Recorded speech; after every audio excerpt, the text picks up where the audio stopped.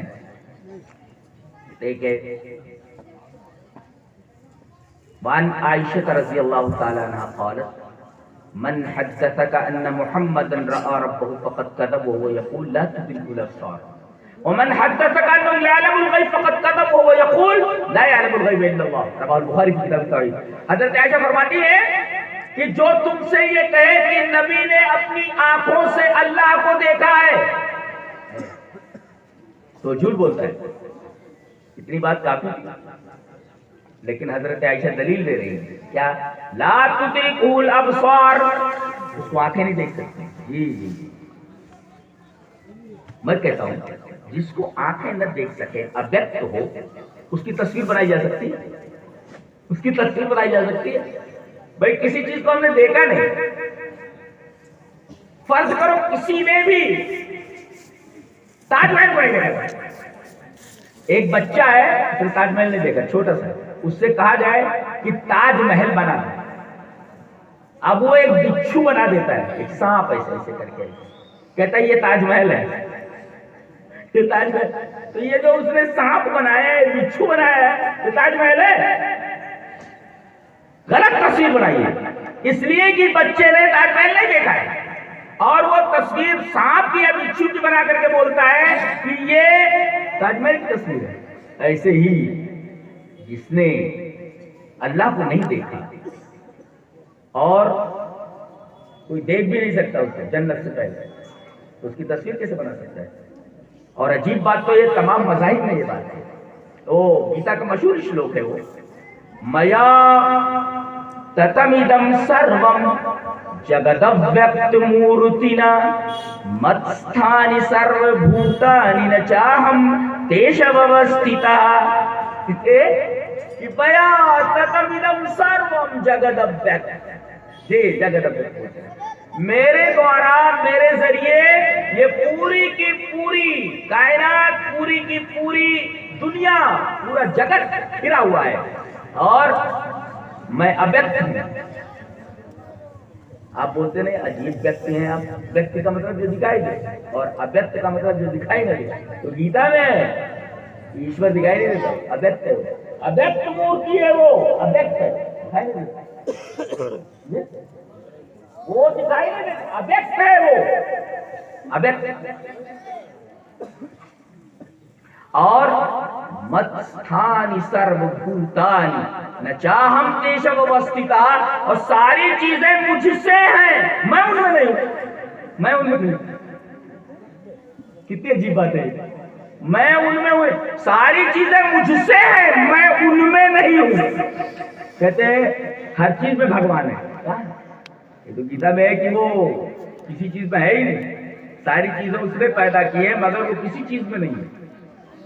اب لوگوں نے اس کا غلط ترجمہ کر کے یہ بتا دیا ہے کہ ہر چیز میں بھگوان ہے، ہر چیز میں ایشور ہے، جبکہ اس میں صاف بتا دیا گیا ہے کہ وہ آبجیکٹ ہے، اسے کوئی دیکھ نہیں سکتا۔ اب جب کوئی دیکھ ہی نہیں سکتا تو اس کی تصویر کیسے بنائی جا سکتی ہے؟ ایسے ہی حضرت عائشہ رضی اللہ تعالیٰ نے فرمایا جو تم سے یہ کہے کہ محمد صلی اللہ علیہ وسلم نے اللہ کو دیکھا ہے، خاص طور سے معراج میں، جھوٹ بولتا ہے، اس لیے کہ اسے آنکھیں نہیں دیکھ سکتی۔ جی لا تدرک الابصار، انہوں نے دلیل پیش کی۔ اور اسی طریقے سے حضرت عائشہ رضی اللہ تعالیٰ نے فرمایا کہ وَمَنْ حَدَّثَكَ أَنَّهُ يَعْلَمُ الْغَيْبَ فَقَدْ كَذَبَ وَهُوَ يَقُولُ لَا يَعْلَمُ الْغَيْبَ إِلَّا اللَّهُ، اور تم سے اگر کوئی یہ کہے کہ اللہ کے رسول کو غیب کا علم تھا، وہ تو جھوٹ بولتا ہے، دلیل دے رہی ہے، اللہ فرماتا ہے لا يعلم الغیب الا اللہ۔ دیکھو صحابیہ ہے، وہ صرف اتنا کہہ دینا کافی ہے کہ جو تم سے یہ کہے کہ اللہ کے رسول نے اللہ کو دیکھا، جھوٹ بولتا ہے، جو تم سے یہ کہے کہ اللہ کے رسول کو غیب کا علم تھا، جھوٹ بولتا ہے، اتنا کہہ دینا کافی ہے۔ لیکن وہ دلیل دے رہی ہے، اللہ فرماتا ہے لا تدرک الابصار، اللہ فرماتا ہے لا يعلم الغیب الا اللہ۔ اس کا مطلب یہ ہوا کہ کوئی بھی بات دین کے نام پر کی جائے تو اس پر دلیل دی جائے، دلیل پیش کی جائے اس کے اوپر۔ اور جب بات نبی تک پہنچ جائے یا اللہ تک پہنچ جائے کہ اللہ نے ایسا کہا ہے، آج بھی خاموش ہو جائے، نبی نے ایسا فرمایا ہے، آج بھی خاموش ہو جائے۔ لیکن اگر کوئی ہے کہ فلاں صاحب ایسا کہتے ہیں تو دین کے نام پر اگر وہ چیز ہے تو دلیل کا مطالبہ کیا جائے کہ آپ دلیل دیجیے، کہاں سے کہہ رہے ہیں؟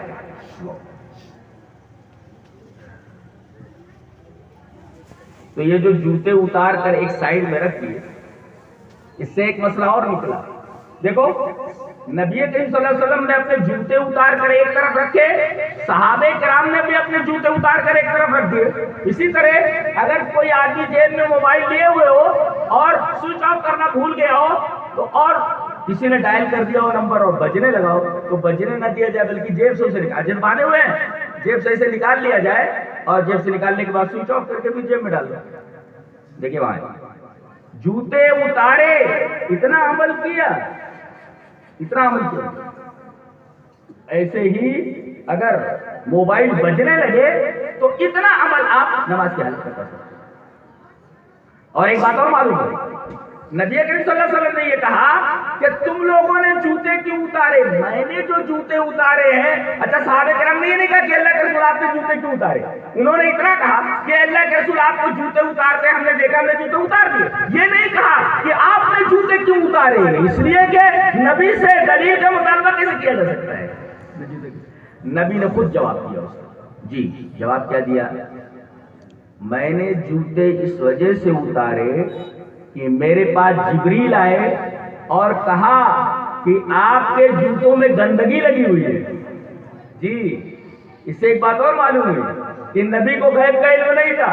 اگر آپ کو غیب کا علم تھا تو ایسے جوتے پہن کر نماز پڑھانے کے لیے کھڑے نہ ہوتے جس جوتے کے اندر گندگی لگی ہوئی۔ جبرائیل نے آ کر کے بتائی۔ سے ایک بات اور معلوم ہے کہ جتنی باتیں نبی کریم صلی اللہ علیہ وسلم نے بیان فرمائی ہیں وہ تمام کی تمام وحی الہی ہے، وحی الہی ہے۔ جبرائیل کے ذریعے اللہ تبارک و تعالی نے آپ تک وہ بات پہنچائی اور آپ نے وہ بات امت تک پہنچائی۔ اگر کوئی آدمی نبی کی بات آ جانے کے بعد اگر یہ پوچھتا ہے کہ فلاں صاحب کیا کہتے ہیں، بہت بڑا جو چلیے دیکھیں امام شافعی رحمۃ اللہ علیہ کا معاملہ تھا، وہ شرح عقیدہ طحاویہ کے اندر امام بخاری رحمۃ اللہ علیہ کا یہ قول اور یہ واقعہ انہوں نے نقل کیا ہے۔ چلو پڑھ لیتے پہلے۔ قال البخاری سمعت الحمیدی یقول كنا عند الشافعي رحمه الله فاتاه رجل فسأله عن مسألة فقال قضى فيها رسول الله صلى الله عليه وسلم كذا وكذا فقال الرجل للشافعي ما تقول أنت؟ فقال سبحان الله تراني في كنيسة تراني في بيئة تراني على وسط النار أقول لك قضى رسول الله صلى الله عليه وسلم وأنت تقول ما تقول أنت؟ الله أكبر۔ حضرت امام بخاری فرماتے ہیں کہ میرے استاد امام حمیدی کہتے ہیں کہ میں امام شافعی کے پاس بیٹھا ہوا تھا، ایک آدمی آیا اور امام شافعی سے اس نے کہا کہ حضرت ایک مسئلہ پوچھتا ہے۔ کہا کہ پوچھو۔ اس نے وہ مسئلہ پوچھا۔ حضرت امام شافعی نے فرمایا کہ رسول اللہ صلی اللہ علیہ وسلم نے اس مسئلے میں یہ کہا ہے، دیکھیں یہ کہا ہے۔ حضرت امام شافعی نے کیا کہا کہ رسول اللہ صلی اللہ علیہ وسلم نے یہ کہا ہے۔ اب اس کو خاموش ہو جانا چاہیے نا، وہ یہ کہہ رہا ہے امام شافعی سے ما تقول انت، آپ کی کیا رائے ہے؟ دیکھو امام شافعی فرما رہے ہیں کہ رسول اللہ صلی اللہ علیہ وسلم نے یہ مسئلہ اس طرح بتایا ہے، رسول کی بات تو آ گئی نا، اب کہہ رہا ما تقول انت، آپ کیا کہتے ہیں؟ حضرت امام شافعی نے کہا سبحان اللہ ترانی فی کنیست، کسی چرچ میں تو مجھے دیکھ رہا ہے کہ میں چرچ میں کھڑا ہوا ہوں، ترانی فی بیت، تو دیکھ رہا ہے کہ میں کسی یہودی کے معبد میں کھڑا ہوا ہوں، یہودی خانے میں کھڑا ہوا ہوں، یا میرے کمر کے اندر زنار جنیوں دیکھ رہا ہے؟ یہ پوچھ رہا ہے۔ کتنی بڑی بات امام شافعی نے کہی، کتنی بڑی بات کہی کہ تم میری رائے جاننا چاہتا ہے۔ جب میں نے کہہ دیا کہ رسول اللہ صلی اللہ علیہ وسلم نے اس مسئلے میں یہ فرمایا تو میری رائے جاننا چاہتا ہے۔ کیا تو مجھے غیر مسلم سمجھتا ہے؟ یعنی مسلمان ایسا کہہ ہی نہیں سکتا، غیر مسلم ہی ایسا کہہ سکتا ہے، مسلمان ایسا نہیں کہہ سکتا۔ نبی کے قول کے آ جانے کے بعد، عمل کے آ جانے کے بعد آدمی یہ نہیں کہہ سکتا کہ آپ کیا کہتے ہیں، ما تقول انت۔ حضرت امام شافعی نے فرمایا ارے عجیب بات ہے، سبحان اللہ، ترانی فی بیعۃ، ترانی فی کنیسۃ، ترانی علی وسط النار۔ میرے کمر میں جنیوں دیکھتا ہے کیا؟ ہندو دکھ رہا ہوں میں، کافر دکھ رہا ہوں میں، یا کسی گرجا گھر میں کھڑا ہو یا کسی یہودی خانے میں کھڑا ہو؟ پوچھا تو نے کیسے؟ میں کہتا ہوں اقول لک قضا رسول اللہ صلی اللہ علیہ وسلم، میں کہتا ہوں رسول اللہ صلی اللہ علیہ وسلم نے کیا، اور تو پوچھتا ہے کہ تم کیا کہتے ہو؟ اگر رسول کی بات آ جائے تو امام شافعی کی کیا حیثیت ہے؟ یہ بتانا چاہتے ہیں امام شافعی۔ اور آج دیکھو ائمہ کے ماننے والے کیا بولتے ہیں کہ ہمارے امام کی کیا حدیث نہیں ملی تھی، ہمارے امام نے یہ کہا ہے، رسول اللہ صلی اللہ علیہ وسلم کی بات آ جاتی کہ ہمارے امام نے کہا وہ نہیں مانتے، تو یہ سمجھنا اور آسان ہے بتانا۔ حالانکہ مومنین کا قول ایک ہی ہونا چاہیے جب انہیں اللہ اور اس کے رسول کی طرف بلایا جائے، کیا کہ ہم نے سنا اور ہم نے اطاعت کی۔ اچھا، بعض لوگ یہ کہتے ہیں کہ بھئی فلاں صاحب اتنے بڑے عالم ہیں وہ غلطی کر ہی نہیں سکتے۔ جی ارے بڑے بڑے صحابہ کرام سے غلطی ہوئی۔ چلیے ایک حدیث دیکھتے ہیں، بہت ہی پیاری حدیث ہے۔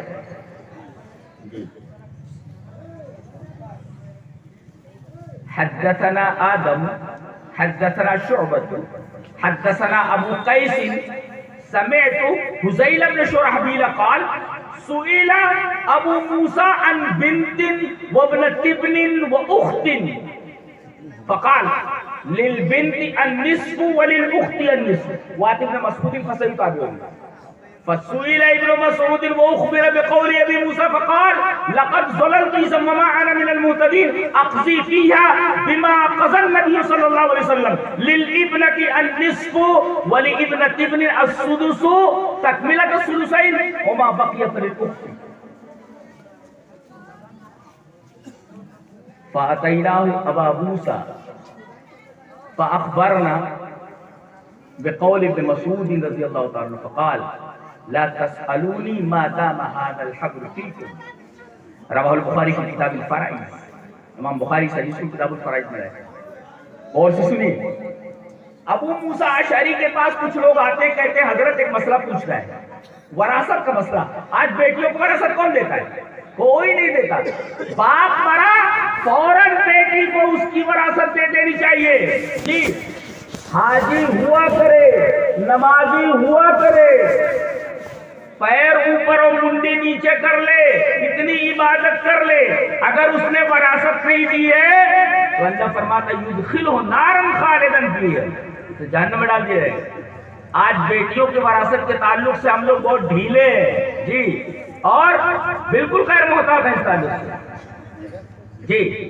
یہ آئے وراثت کا مسئلہ پوچھنے کے لیے، کہتے ہیں حضرت ایک آدمی مر گیا ہے، اس کی ایک بیٹی ہے، ایک پوتی ہے اور ایک بہن ہے، کتنا ملنا چاہیے؟ کہتے ہیں کہ آدھا جائیداد کا آدھا حصہ بیٹی کو دے دیا جائے اور جائیداد کا آدھا حصہ بہن کو دے دیا جائے۔ پوتی کو کچھ نہیں دیا انہوں نے، لیکن مسئلے میں ان کو ڈاؤٹ تھا، کہنے لگے ابن مسعود کے پاس جا کر یہ مسئلہ کلیئر کرو، اور شاید جو مسئلہ میں نے بتایا ہے وہی مسئلہ وہ بھی بتائیں گے۔ اب یہ لوگ حضرت عبداللہ ابن مسعود کے پاس آئے اور کہا کہ ہم نے یہ مسئلہ پوچھا تھا، ایک بیٹی ہے، ایک پوتی ہے، ایک بہن ہے۔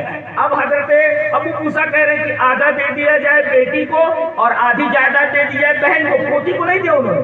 جب تو کیا کہا انہوں نے؟ لقد ضللت اذا وما انا من المهتدين، اگر میں ایسا فیصلہ کروں تو میں گمراہ ہو جاؤں گا۔ پتہ یہ چلا کہ اگر کوئی خلاف رسول، اللہ کے رسول صلی اللہ علیہ وسلم کی حدیث کے خلاف، آپ کے قول کے خلاف کوئی فیصلہ کرتا ہے تو وہ گمراہی ہے جی۔ کہہ رہے ہیں لقد ضللت اذا وما انا من المهتدين، میں گمراہ ہو جاؤں گا اور میرے پاس ہدایت نہیں رہے گی اگر میں ایسا فیصلہ کروں۔ اقضی فیہا بما قضى النبی صلی اللہ علیہ وسلم، میں فیصلہ کرتا ہوں جیسا رسول نے فیصلہ کیا۔ کیا؟ بیٹی کو 1/2 اور پوتی کو 1/6، باقی بچے گا جو باقی وہ بہن کو ملے گا۔ اگر باقی بچا تو بہن کو ملے گا، باقی نہیں بچا تو بہن کو نہیں ملے گا۔ یعنی اصل میں دیا جائے گا 1/2 بیٹی کو میت کے اور پوتی کو 1/6 دیا جائے گا، باقی بچے گا تو بہن کو دیا جائے گا۔ ابو موسیٰ نے کیا کہا تھا کہ آدھا بیٹی کو دے دو، آدھا بہن کو دے دو، انہوں نے پوتی کو محروم کر دیا تھا۔ مسئلہ غلط تھا کہ نہیں؟ دیکھیں اتنا بڑا صحابی ہے مگر مسئلہ سے غلط بتایا۔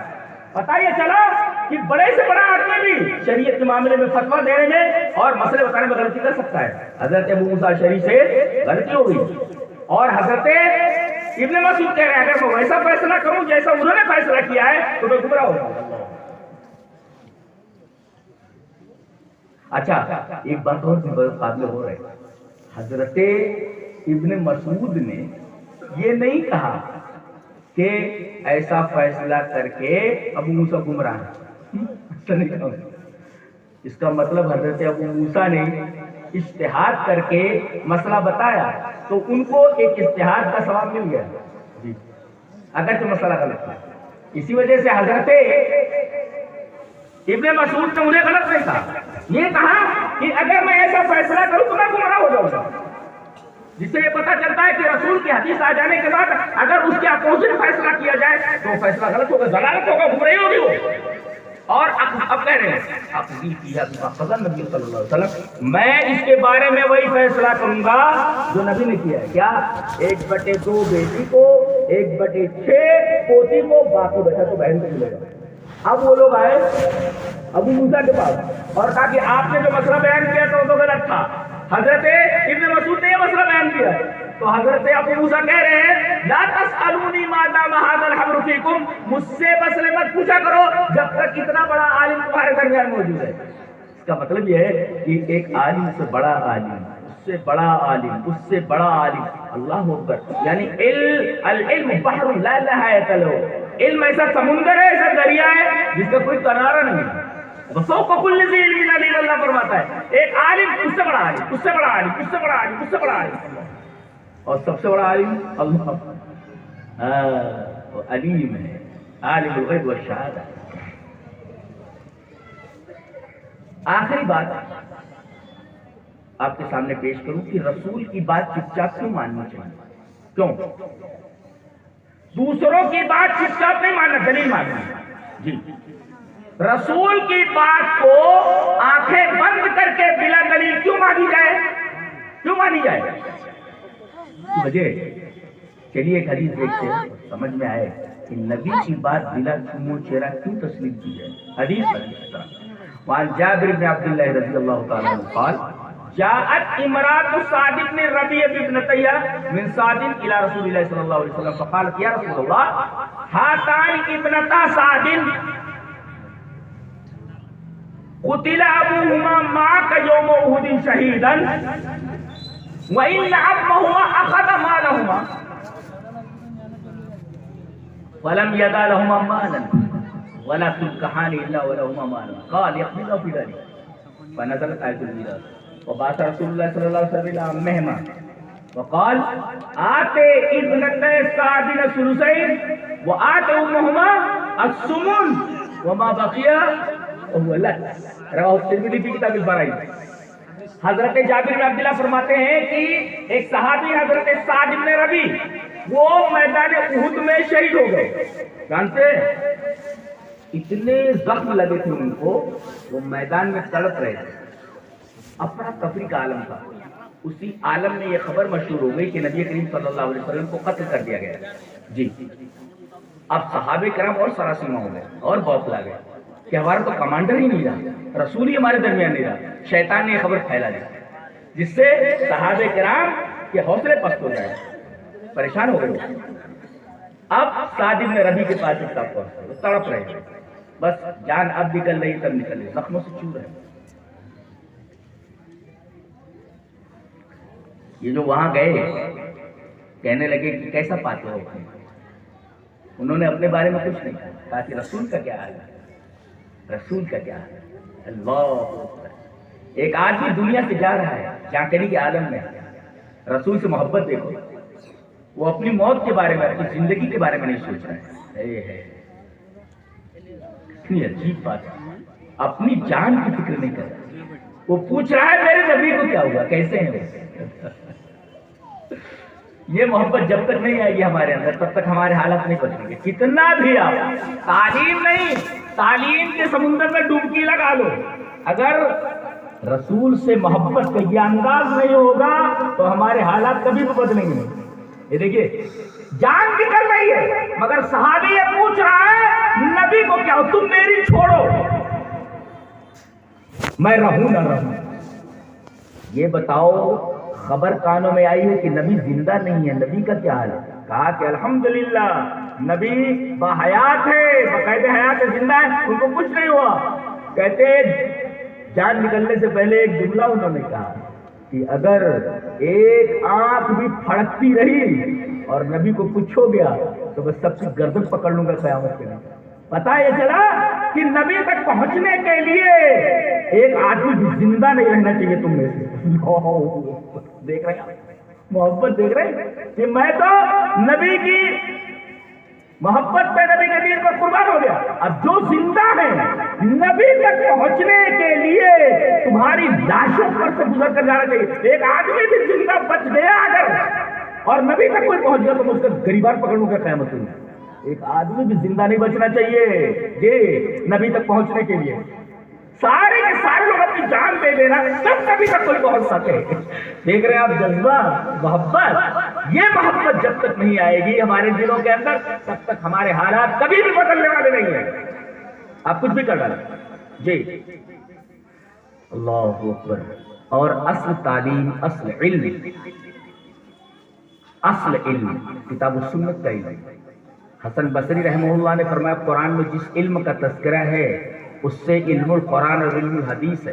ہاں دیگر علوم سیکھنے سے اسلام منع نہیں کرتا، بلکہ بنیادی طور پر پہلے دین کا علم آپ سیکھیں جو فرض کفایہ ہے. نماز کیسے پڑھی جائے، روزے کیسے رکھے جائیں، زکوٰۃ کیسے دی جائے، ان تمام چیزوں کا جو علم ہے وہ آپ اچھی طرح حاصل کریں. اور فارغ انہ لا الہ الا اللہ، آپ لا الہ الا اللہ کا علم حاصل کریں. توحید کیا چیز ہے وہ آپ سیکھیں اور اس کے بعد دنیا میں جتنے علوم ہیں آپ سیکھیں. آپ آئی اے ایس بنے، آپ آئی پی ایس بنے. اچھا اندازہ لگاؤ کہ ایک عالم ہو، ابھی جتنے بچے فارغ ہوئے الحمدللہ مدرسے نے محنت کی 3 ہی ہیں لیکن الحمدللہ تینوں قرآن جیسی کتاب کے حافظ. کوئی معمولی بات آپ کیا سمجھ رہے ہیں ان کو تینوں بھی جو بیٹھے ہوئے جی؟ ان کے لیے صرف یہ دعا کریں کہ اللہ تبارک و تعالی ان کی زندگی قرآن کے مطابق گزارنے کی توفیق دے. قرآن کو انہوں نے اپنے سینوں میں محفوظ کر لیا، اب ضرورت اس بات کی ہے کہ قرآن کے مطابق اپنی زندگی کو گزاریں. قرآن آپ کے سینے میں ہے مگر آپ قرآن کے خلاف چل رہے تو اس کا مطلب آپ نے جو کچھ حاصل کیا دیکھا ہے.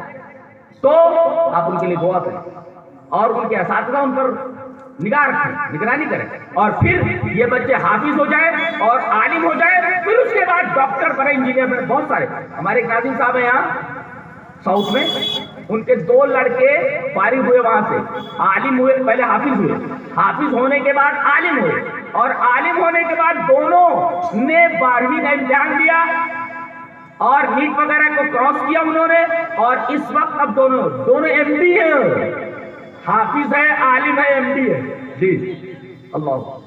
تو ہمارا ایک حافظ، ہمارا ایک عالم اگر آئی آئی ٹی این ہو، ہمارا ایک عالم اور حافظ آئی اے ایس ہو، ہمارا ایک حافظ اور عالم آئی پی ایس ہو، اللہ کتنا اچھا لگے گا. کہ دیکھیے کم سے کم کچھ نہیں، آوے دعویٰ بگڑا ہوا ہے لیکن کم سے کم وہ قرآن کے خلاف نہیں جائے گا اور اتنا آگے نہیں جائے گا جتنا کہ وہ لوگ چلے جاتے ہیں جن کے پاس علم دین نہیں ہے، علم القرآن نہیں. تو یہ بہت بڑی چیز ہے اور بہت بڑا کام کیا جا رہا ہے. تو دین پہلے ہے ہمارے یہاں، دین پہلے ہے. ہمیں دین اور دنیا دونوں کی بھلائی کی دعا کرنی ہے. ہمیں دعا سکھائی گئی ربنا آتنا فی الدنیا حسنہ وفی الآخرۃ حسنہ. اے ہمارے رب ہمیں دنیا میں بھی حسنہ عطا فرما اور آخرت میں بھی حسنہ عطا فرما. ہم تو دین اور دنیا دونوں کی بھلائی مانگتے ہیں نا، تو آخرت بھی بنائے اور دنیا بھی آپ بنائیں. یہ جتنا کچھ ترقی کے نام پر ہے، میڈیکل لائن ہو، سائنس کی لائن ہو، سب مسلمانوں کی دین ہے جی. ورنہ یورپ ننگا بھوکا تھا، اس کے پاس کیا تھا؟ اندلس سائنس کا گڑھ تھا. یورپ کے لوگوں کو پکڑ کر کے لایا جاتا تھا، بچوں کو کھانا دیا جاتا تھا، مسلمان انہیں کھانا دیتے تھے اور پڑھاتے تھے. آج انہیں کو پڑھایا وہ ہمارے سر پہ سوار ہے اور ہم نے وہ لائن چھوڑ دی. جی ہمارے سر پہ سوار ہے، یعنی ہماری بلی ہم ہی سے میں ہوں، ہم ہی نے تم کو سکھایا تھا، ہم ہی نے سکھایا تھا خنجر چلانا، ہمارا ہی سر ہے اڑانے کے قابل، ہم نے تو تم کو پکڑ پکڑ کر کے داخلہ لیا اپنے اسکولوں میں، یورپ کے ننگے بھوکے لوگوں کو اندلس میں تعلیم دی گئی، اور پھر وہ آگے بہت بڑے بڑے سائنٹسٹ بنے۔ لیکن ایک بات یاد رکھیں کہ کوئی کتنا بھی بڑا سائنٹسٹ ہو جائے، انجینئر ہو جائے، ڈاکٹر ہو جائے، اگر زندگی میں دین نہیں ہے، کچھ بھی اس کے پاس نہیں، تو ہماری زندگی میں پہلے دین آنا چاہیے، اس کے بعد اسلام نہیں روکتا کہ آپ کوئی بھی فن پڑھیں، آپ انجینئر بنیں، آپ ڈاکٹر بنیں، نہیں روکتا۔